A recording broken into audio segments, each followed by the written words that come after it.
اهلا بكم يا اصدقاء في قناة رزق الالكترونيات، واهلا بكل الاصدقاء اللي اشتركوا بالقناة. النهاردة ان شاء الله هنتكلم على موضوع مهم جدا. طبعا احنا في فيديو سابق ذكرنا عملي ونظري ازاي ان انت تشوف او تفحص بوردة المصباح، واتكلمنا طبعا على الكتابة او الرموز اللي في البوردة، واتكلمنا برضو على خرج اللي هو الاطراف، الخروج الفولتية ودخول الفولتية. طبعا احد الاصدقاء طلب مني ان انا اركز على الاعطال اللي هي صعبة شوية، فاحنا ان شاء الله النهاردة هنشوف الاعطال الصعبة او المشاكل اللي بتواجه بوردة المصباح بشكل اخر او بفكرة او باتجاه تاني يعني. فهنبدأ نفحص وهنشوف وهنفصص كل حاجة ان شاء الله بمنتهى البساطة. تابعونا للنهاية. اول حاجة دلوقتي يا اصدقاء، انا اي بوردة بتاعت مصباح بيبقى طبعا عندي اطراف للبطارية. يعني هي البوردة دي وظيفتها ان هي بتودي جهد للبطارية عشان تشحن، والبطارية بتخرج معايا فولت للكشاف عشان ينور او للمصباح عشان ينور. طيب البوردة دي يا اصدقاء بتبقى عبارة طبعا عن مكونات إلكترونية. المكونات الإلكترونية طبعا دي بوردة بسيطة، في بورد طبعا بيبقى فيها ملفات وبيبقى فيها ترانزستورات كتيرة، بس طبعا دي منها. تمام. فاحنا دلوقتي هنشوف ايه عبارة او المكونات دي عبارة عن ايه. المكونات دي عبارة عن ديودات ديود او سيليكون، مكثفات، مقاومات، ترانزستور، مكثف سيراميك. دي كده يعتبر المكونات اللي هي الالكترونية. يبقى انا واجب عليا ان انا افحص المكونات دي. طبعا احنا في فيديوهات سابقة هتلاقوها موجودة على القناة، شرحنا ازاي نقدر نفحص الكشاف او المصباح، وعملنا برضو بث مباشر عند تغيير بطارية الكشاف. وطبعا بنختصر لحضراتكم ان احنا بنشوف في فولت جاي على البطارية او البوردة مخرجة فولت للبطارية ولا لا، فبنقدر ساعتها نحدد هل العيب من البطارية ولا العيب من البوردة عشان مش مخرجة جهد. فاحنا هنشوف النهارده بقى اعطال تانية. لو ما لقيتش يعني لقيت البطارية سليمة معايا ولقيت العيب في البورد، هبدأ اعمل ايه او هبدأ اتصرف ازاي؟ هناخدها حاجة حاجة وبكل بساطة ان شاء الله عشان الناس اللي عايزة تفهم معانا بكل بساطة. تمام.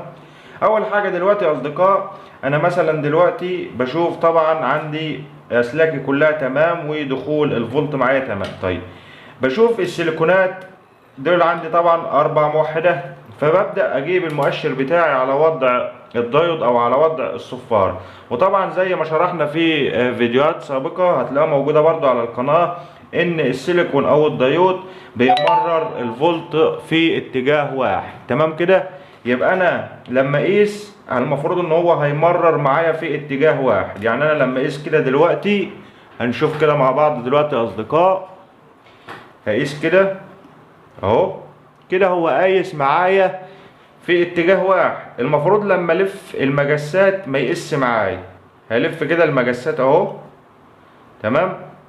المفروض كده هو ايه مقاس معايا. وطبعا احنا قلنا ان الطريقة الصحيحة والمفروض تعملها ان احنا بنشيل طرف من الديود، عشان طبعا ممكن يبقى راكب معاه اي مكون تاني على التوازي، بس انا طبعا بشرح لحضراتكم بس. تمام. فبنقيس كده اهو. طب تمام مقاس معانا، يبقى كده تمام. همسك الدايود اللي بعديه، هقيس بقى، مش هقيس بقى كده واقعد الف المجسات، لا انا هقيس قياس عكسي. يعني هقيس قياس عكسي ازاي؟ ان هو طبعا هضع كده اللي هو الطرف الموجب على الكاثود بتاع الدايود، والطرف السالب هضعه على الموجب او الانود بتاع الدايود. تمام. وهقيس كده مقاس معايا. خلاص همسك غيره برضو نفس الكلام اهو مقاس معايا. برضو ده نفس الكلام اهو برضو مقاس معايا. تمام كده. هبدأ افحص الدايود اللي بعده. تمام. برضو نفس الكلام كده مقاس معايا. يبقى تمام كده السيليكونات معايا تمام.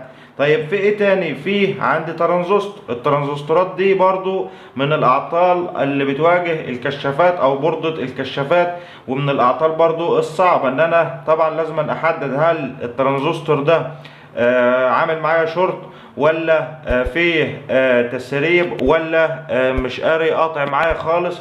فببدأ ان انا اتفحص. طب هفحص ازاي؟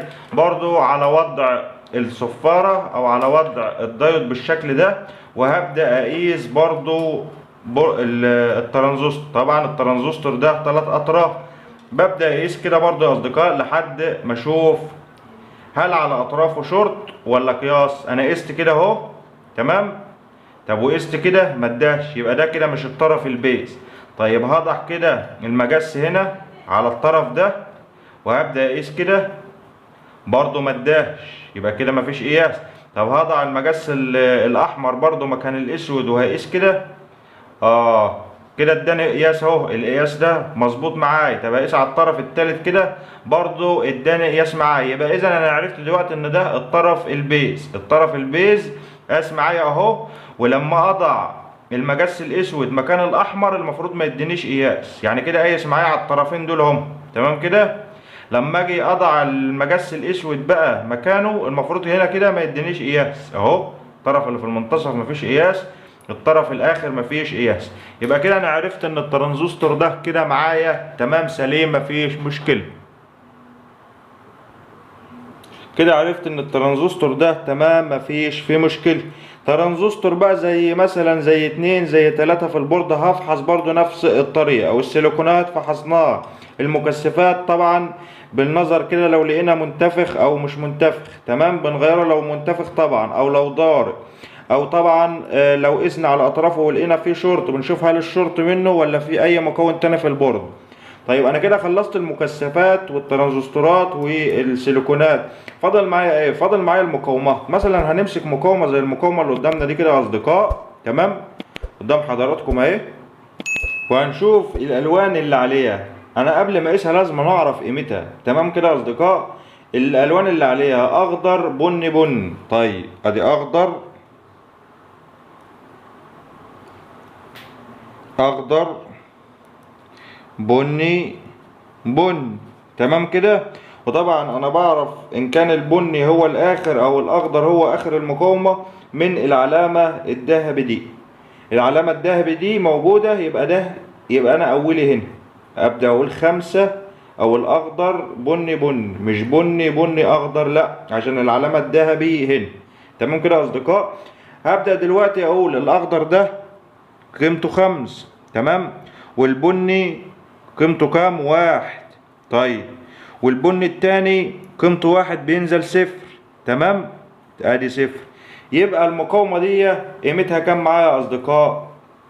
قيمتها 510 اوم، تمام كده يا اصدقاء. يبقى دي كده قيمتها 510 اوم. طب انا كده عرفت قيمة المقاومة دي. هبدأ دلوقتي اقيس كده. انا عرفت قيمتها 510 اوم. باجي على الافوميتر معايا طبعا 200 اوم. طبعا المقاومة اللي انا هقيسها اكبر من كده، يبقى لازم اظبط المؤشر بتاعي على 2 كيلو اللي هو 2000 اوم. هبدأ اقيس كده يا اصدقاء معايا اهو. هقيس كده اهو زي ما حضراتكم شايفين مديني كام؟ 510 زي ما حسبناها بالظبط يا اصدقاء اهو، 510. طبعا عطي على الجهاز اهي، طبعا هي عماله تتحرك مش مشكله، مش فارقه معايا، هي كده ثابته معايا على 505 او 510.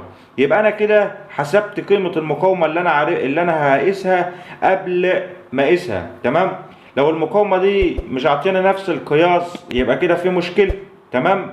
لو قطع خالص يعني مش عاطياني قياس خالص برضو يبقى كده في مشكله. هبدا ان انا اغير المقاومه، وهكذا بقى على نفس المقاومات بنفس الطريقه كده يا اصدقاء. يبقى كده احنا برضو عرفنا دي كده من ضمن الاعطال اللي تواجهنا في بوردة الكشاف او بوردة المصباح.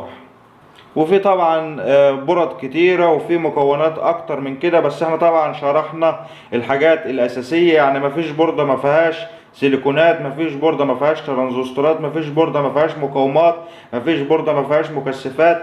فيعتبر ده الاساسي او الحاجات الاساسيه. وزي ما شفنا كده طريقه الشرح وطريقه القياس عملي. وطبعا هسيب لكم في الوصف الفيديو السابق برضو اتكلمنا عن الاسلاك وعن الرموز اللي على البوردة وخروج ودخول الفولتيات، هسيبه لكم برضو في الوصف ان شاء الله. وان شاء الله نحاول نعمل فيديوهات تاني اكثر اعطالا او اعطال صعبة ان شاء الله. ارجو اكون قدمت معلومة بسيطة. لو استفدت من الفيديو يا ريت تدعمني باللايك والاشتراك في القناة وتفعيل الجرس عشان يوصلكم اشعار بكل جديد وبكل فيديوهاتنا الحصرية. شكرا لكم واشوفكم في فيديو جديد.